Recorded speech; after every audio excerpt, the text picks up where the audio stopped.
भक्ति परिचय चैनल में आप सभी का स्वागत है। आप सभी को राधे राधे। व्रतों में सर्वाधिक महत्वपूर्ण व्रत एकादशी का माना जाता है। एकादशी का नियमित व्रत रखने से मन की चंचलता खत्म होती है, साथ ही धन और आरोग्य की भी प्राप्ति होती है।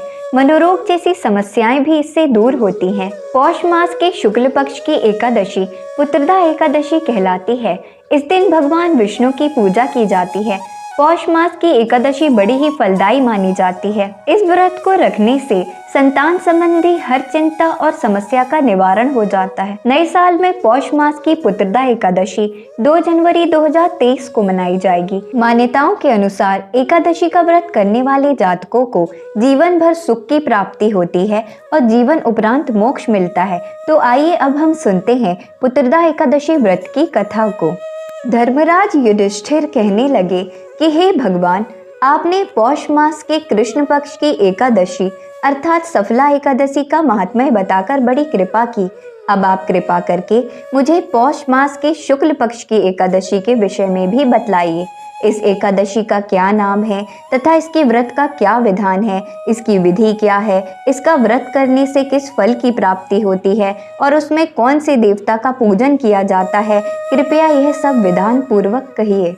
भगवान श्री कृष्ण बोले, पौष मास के शुक्ल पक्ष में आने वाली इस एकादशी को पौष पुत्रदा एकादशी कहा जाता है। इसमें भी नारायण भगवान की पूजा की जाती है। विधि पूर्वक इस व्रत को करना चाहिए। इस चर और अचर संसार में पुत्रदा एकादशी के व्रत के समान दूसरा कोई व्रत नहीं है। इसके पुण्य से मनुष्य तपस्वी, विद्वान और लक्ष्मीवान होता है। इसकी मैं एक कथा कहता हूँ, सो तुम ध्यान पूर्वक सुनो। भद्रावती नामक नगरी में सुकेतुमान नाम का एक राजा राज्य करता था। उसको कोई पुत्र नहीं था। उसकी स्त्री का नाम शव्या था। वह पुत्र न होने के कारण सदैव चिंतित रहा करती थी। राजा के पितर भी रो रो कर पिंड लिया करते थे और सोचा करते थे कि इसके बाद हमको कौन पिंड देगा। राजा को भाई, बांधव, धन, हाथी, घोड़े, राज्य और मंत्री इन सब में से किसी से भी संतोष नहीं होता था। वह सदैव यही विचार करता था कि मेरे मरने के बाद मुझको कौन पिंडदान करेगा। बिना पुत्र के पितरों और देवताओं का ऋण मैं कैसे चुका सकूंगा। जिस घर में पुत्र ना हो उस घर में सदैव अंधेरा ही रहता है। इसलिए पुत्र उत्पत्ति के लिए प्रयत्न करना चाहिए। जिस मनुष्य ने पुत्र का मुख देखा है वह धन्य है।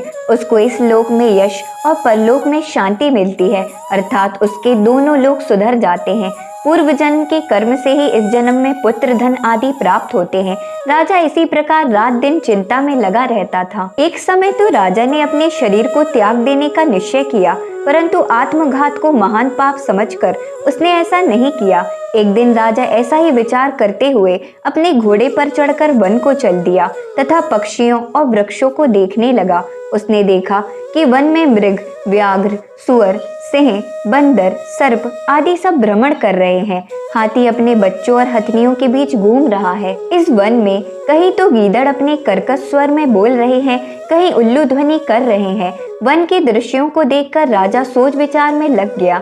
इसी प्रकार आधा दिन बीत गया। वह सोचने लगा कि मैंने कई यज्ञ किए, ब्राह्मणों को स्वादिष्ट भोजन से तृप्त किया, फिर भी मुझको दुख प्राप्त हुआ। क्यों?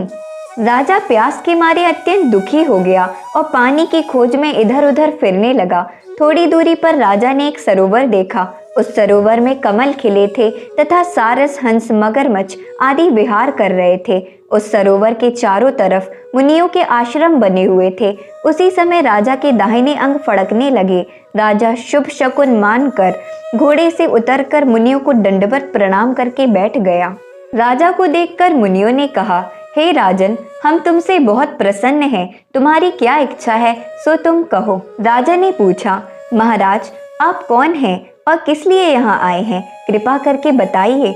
मुनि कहने लगे कि हे राजन, आज संतान देने वाली पुत्रदा एकादशी है। हम लोग विश्वदेव हैं और इस सरोवर में स्नान करने के लिए आए हैं। यह सुनकर राजा कहने लगा कि महाराज, मेरी भी कोई संतान नहीं है। यदि आप मुझ पर प्रसन्न हैं तो एक पुत्र का वरदान दीजिए। मुनि बोले, हे राजन, आज पुत्रदा एकादशी है आप अवश्य ही इसका व्रत करें। भगवान की कृपा से अवश्य ही आपके घर में पुत्र होगा। मुनि के वचनों को सुनकर राजा ने उसी दिन एकादशी का व्रत किया और द्वादशी को उसका पारण किया। इसके पश्चात मुनियों को प्रणाम कर कर महल में वापस आ गया। कुछ समय बीतने के बाद रानी ने गर्भ धारण किया और 9 महीने के पश्चात उसके एक पुत्र हुआ। मुनि के वचनों को सुनकर राजा ने उसी दिन एकादशी का व्रत किया और द्वादशी को उसका पारण किया। इसके पश्चात मुनियों को प्रणाम करके वह महल में वापस आ गया। कुछ समय बीतने के बाद रानी ने गर्भ धारण किया और 9 महीने के पश्चात उनको एक पुत्र हुआ। वह राजकुमार अत्यंत शूरवीर और प्रजापालक हुआ। भगवान श्री कृष्ण बोले, हे राजन, पुत्र की प्राप्ति के लिए पुत्रदा एकादशी का व्रत करना चाहिए। जो मनुष्य इस महात्म्य को पढ़ता या सुनता है उसे अंत में स्वर्ग की प्राप्ति होती है। आप सभी को राधे राधे।